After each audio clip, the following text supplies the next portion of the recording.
leaping into the unknown. When that happens... Cut! That's lunch, everyone. Wait, what? Come back. Hey, man, you're the one that didn't want to skydive for real. I could use a little help.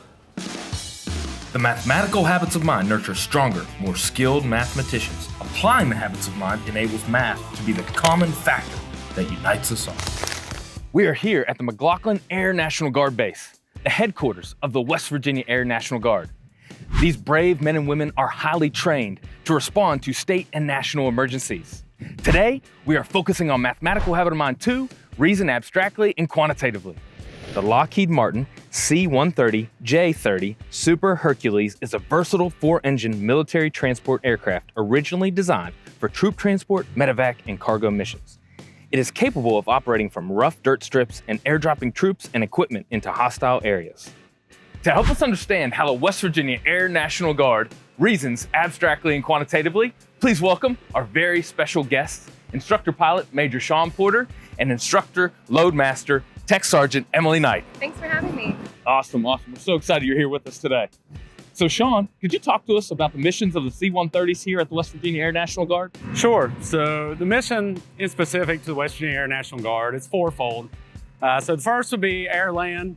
That's where we fly the aircraft from point A to point B. The second would be airdrop. So that's where we release a load, whether cargo, people, weapons, and a parachutes to the ground. And then the third one would be air medical evacuation. So we have a team of doctors and nurses that set up basically an emergency room in the back of the aircraft, and they can treat patients or haul people out of a combat zone that's been injured. And then the fourth would be humanitarian relief, which is, think of a hurricane goes through, destroys a large area. We can fly in and airdrop water, supplies, food, or land in a short airfield runway environment. Wow, that is fascinating. Hey Emily, he talked a lot about cargo. Can you go show us where that is in the plane? Sure, let's go. So Emily, it's clear that cargo weight, passenger weight, gas, and other factors play a role in these C-130s. Could you talk to us about the math involved to have a successful mission? Yeah, absolutely. Well, math is actually probably the most important part of our mission. So my day starts and ends with math. When I come onto the airplane, the first thing I do is consider the weight of the aircraft itself. And although these planes all look exactly the same, they all weigh a little bit different. What helps me to determine where to put the cargo in the aircraft is to think of it kind of like sitting on a fulcrum, right? I don't want to put too much cargo in the back of the airplane because the airplane will fly like this and it'll stall. If I put too much cargo at the nose of the airplane, we'll never leave the runway. So balance is a very important part of that.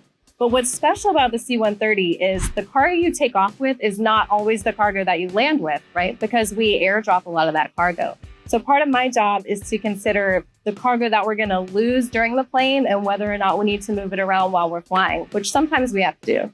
Wow, what a fascinating problem you have to solve every day when considering the C-130s. Can we go talk to the pilot about where to drop the cargo? Yeah, absolutely. Let's go. So Shawn, now that the cargo is loaded and the plane's in the air, could you talk to us about how you use math to calculate the drop points? Sure, absolutely. So what we call it a CARP, which is a computed air release point. But the first thing we got to calculate is we got to get the aircraft slowed down to drop the load. So we got to use time and distance formulas to tell us how long and the distance required to slow the aircraft down. Then once we're slowed down, we open up the back of the aircraft, and we'll say today we're dropping a Humvee. So we'll open up the back of the aircraft, the Humvee will roll out the back, it deploys a parachute, and then it falls to the ground under the parachute.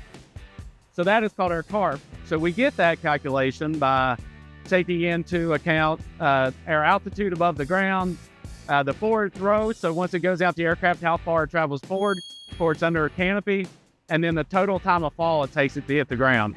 And that'll tell us how much the winds will affect the load as it's falling. And then that'll give us a computed air release point, which will be typically like 400 yards short and 200 yards to the left of where we want the Humvee to land. Wow, that is fascinating, and there's a lot of math involved. Thanks for sharing. All right, thanks. Shawn and Emily, one final thought. What advice would you give students and families to solve problems in context using numbers and quantities?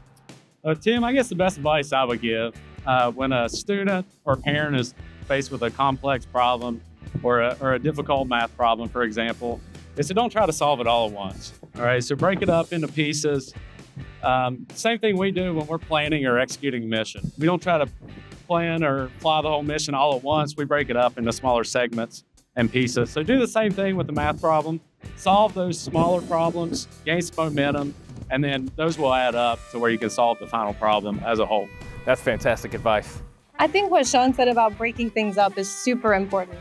I did not consider myself a math person before I got this job, so it was really important for me to take things a small step at a time, one day at a time, to really grasp the intricate concepts of this job as a whole.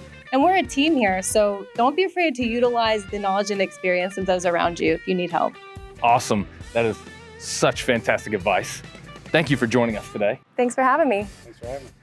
As you can see, the mathematical habits of mind are applied and used in aeronautical ways. Everyone is a mathematician.